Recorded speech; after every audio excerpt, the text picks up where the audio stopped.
Good afternoon and welcome to Forest Baked Kitchen. Thanks for joining me, and for anyone who watched my video on Wednesday, apologies, I did have some technical glitches, but hopefully we've got those ironed out. Right, so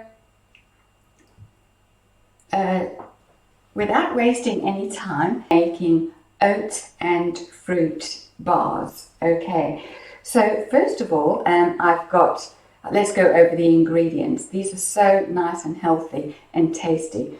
So we've got 1.5 cups of oats. You can have gluten-free oats if you wish.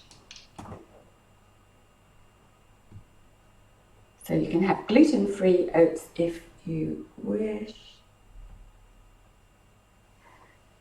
Sorry about that, guys. So here we have our 1.5 cups of oats.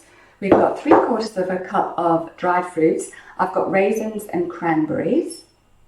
I've got 1/2 cup of plain flour. You can have wholemeal or gluten-free, or even ground almonds, that's fine. Here's 1 grated apple. The recipe says 1/2 a grated apple, but it really depends what size apple you've got. 1/2 a banana, some cinnamon, almond milk, and some egg. So let's begin. So first of all, I'm going to just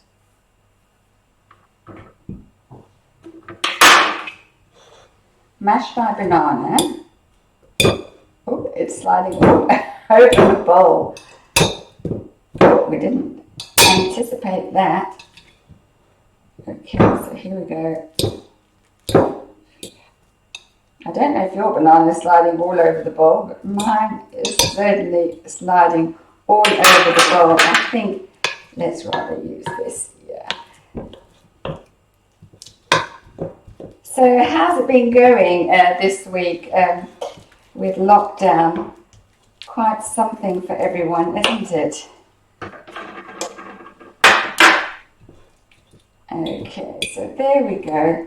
That's our banana. It can mix a bit better as we mix the dry ingredients in. So I'm just going to throw the dry ingredients. So here we go. 1.5 cups of oats. My dried fruit. Now, as I said, I've got raisins and cranberries. But you can, whatever you've got in the house, just throw it in. If you've got larger chunks of dried fruit, I would suggest cutting it up smaller, you know. And then I've got my 1/2 cup of flour. I've got normal plain flour, but if you're gluten intolerant, by all means use gluten-free flour or ground almonds. And here we've got, the dry ingredients, and then we put in a nice heaped teaspoon of cinnamon. You can never have enough cinnamon in these. Okay, so I'm just going to kind of mix that all up. Okay, before you start, it's good to put the oven on to 180. So you need the oven to be put on at 180, and it's always good to put the oven on before you start to cook or bake or mix all your ingredients. Okay, so that's what mine's looking like at the moment. A bit of a mess. Now I'm going to throw in the grated apple. There we go. Okay. And now we're going to throw in an egg that I've already kind of whisked. I'll just give that an extra whisk. There we go. Put those to one side. And the almond milk. The recipe says 1 1/4 cups, but I've kept some more aside just in case I need more. Okay, so, or less perhaps, as the case may be. Mind you, the oats will actually soak up all the wet ingredients, won't they? So let's just do that. Yeah, I'm going to put it all in. So these are great in the lunchbox, great after some exercise or a walk. There's absolutely no added sugar in whatsoever. And now you just need a dish like so.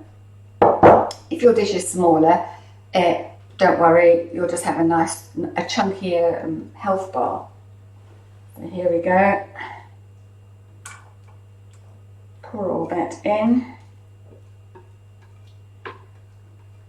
I love a spatula, just so we don't leave any of the good ingredients behind. There we go. Ooh. You need a lot of strength for those bowls. So I'm just spread it out evenly. You can add anything you want. And what I did forget to mention, so if you're vegan, you can use a teaspoon of chia seeds to maybe 1/4 cup of water as your egg replacement, and there you'll be fine. So I'm going to pop this in the oven now.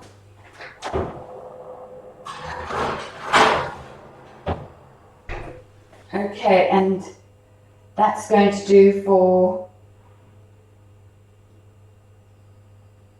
45 minutes. Okay, I put it at 47, just because the oven isn't quite hot enough at the moment. Right, so thank you for watching the video on making a fruit and oat bar. And as I say, if you've got seeds, sesame seeds, throw them in, anything, and you're away. You've got a healthy snack for the weekend, or longer if you want to double up the recipe, by all means. So thanks again.